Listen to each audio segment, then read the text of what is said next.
Is the United States looking for a war with Iran? The Trump administration will now financially penalize anybody that buys Iran's oil and will also impose sanctions on Iran's iron, steel, aluminum, and copper sectors. This is the most drastic step the U.S. government has ever taken toward Iran, and it comes at a time when Iran was actually abiding by an agreement it reached with the Obama administration. So frankly, it makes no sense. In 2018, President Trump pulled the U.S. out of the Iran nuclear deal, an international agreement unanimously endorsed by the UN Security Council. It's not that Iran was deemed to have violated the deal.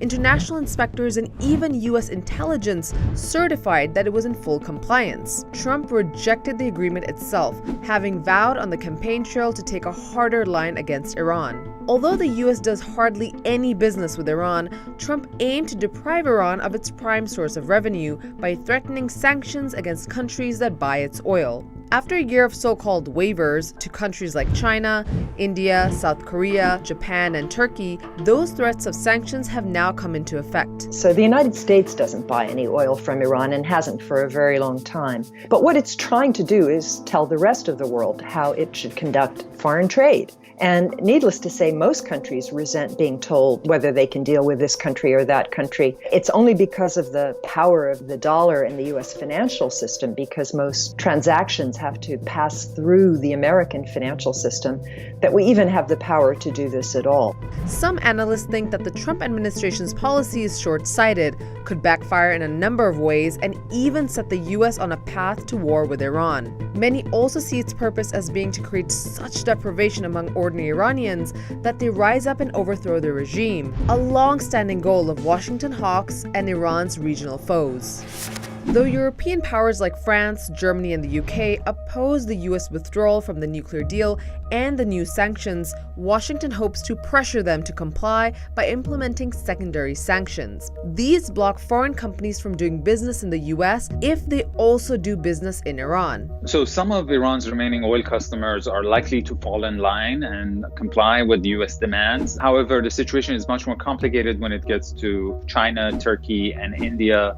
They all have their own separate calculations and horse trading with the US and relations with Iran that they have to balance.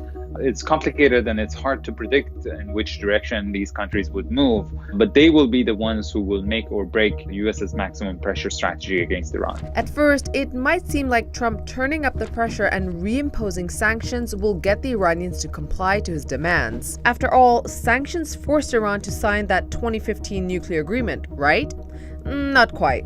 The accord could only become a reality because the U.S. met Iran halfway. So yes, sanctions played a role, but more important is a diplomatic strategy that makes sense, where a country can see that it will get benefits if it agrees to certain concessions.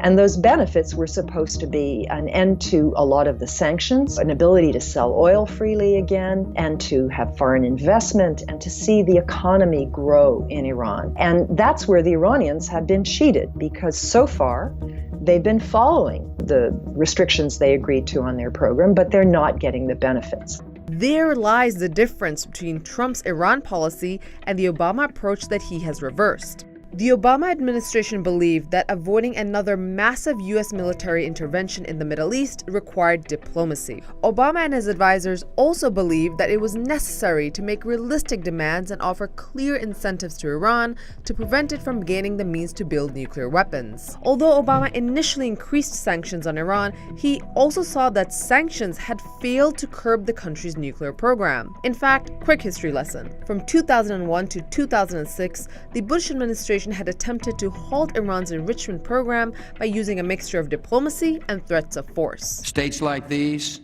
and their terrorist allies constitute an axis of evil. Guess what? It didn't really work, and Iran continued expanding its nuclear program and began to build thousands of centrifuges to enrich uranium. Later, despite significantly tightening sanctions, the Obama administration recognized that this was not stopping Iran from expanding its nuclear program in a way that would give it the means to build a bomb. That's why Obama concluded that by staying on the sanctions path, the US would be left with only two options: either accepting Iran as a nuclear weapons-capable nation or starting a war to prevent that.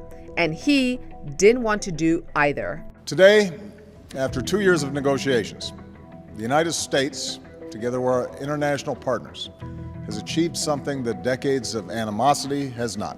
Look, pressure without an open door is an exercise in futility. The reality is the previous time when we had sanctions and they resulted in a diplomatic solution, it was when the Obama administration took regime change off the table in direct letters that President Obama sent to the supreme leader of Iran. And also when the US took the first step and made the first concession to the Iranian side, when the Obama administration took off basically the zero enrichment requirement from the table and accepted a limited enrichment program on Iranian soil.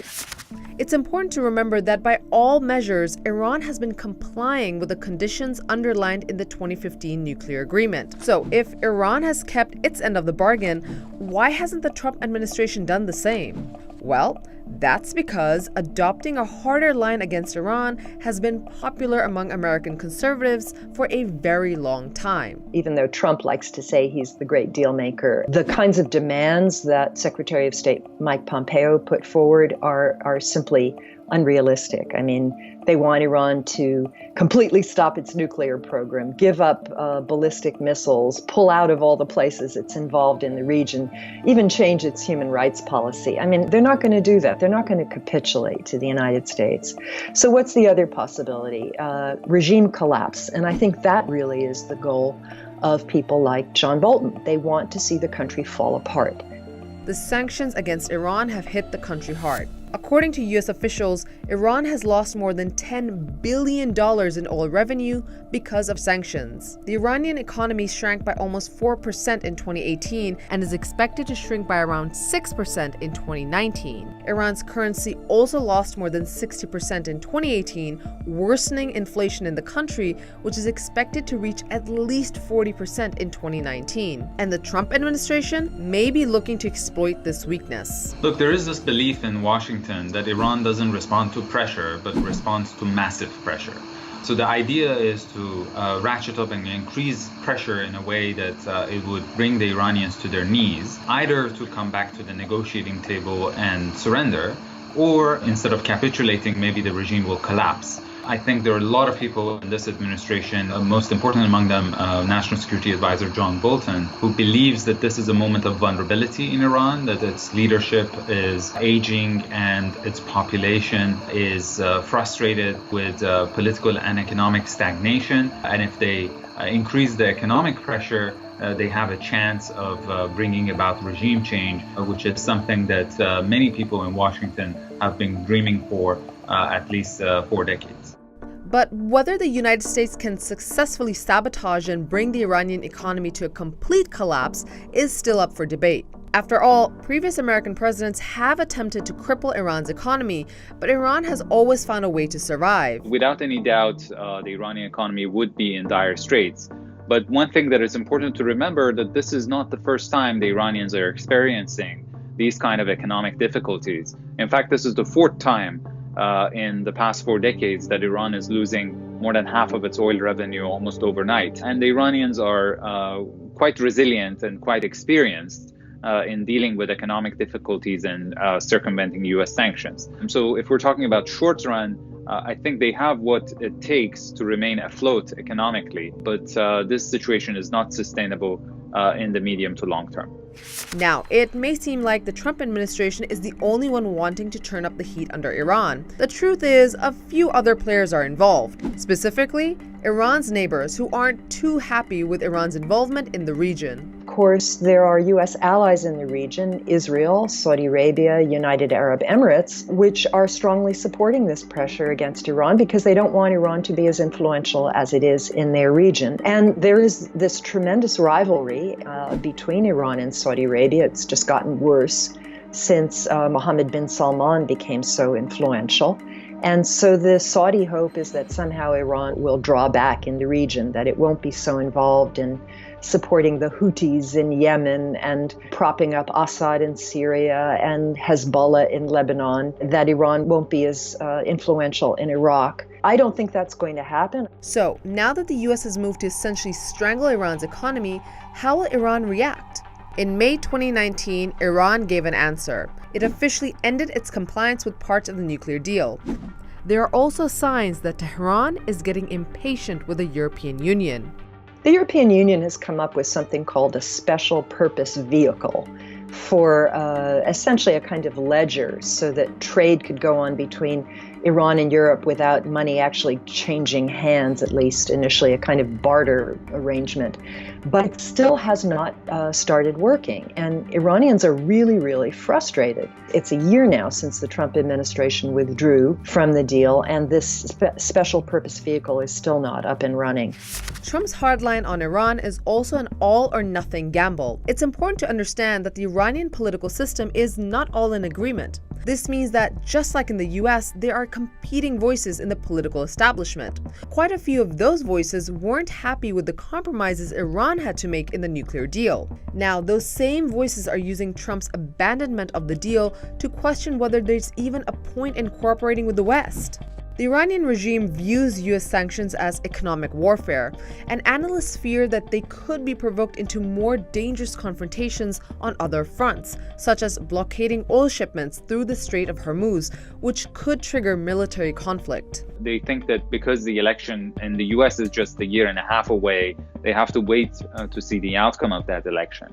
But I think if US pressure really brings the Iranian economy to the brink of collapse, then the Iranians might have to put aside their strategic patience policy and pursue retaliation. With relations between Washington and Tehran souring and Europe seemingly unable to act, what happens now?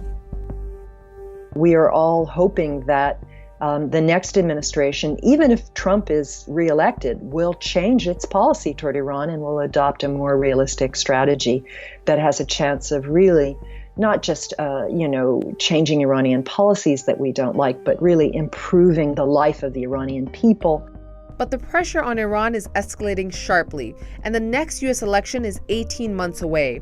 And even if it could be sure that the result would change the current hardline policy, can Tehran wait that long?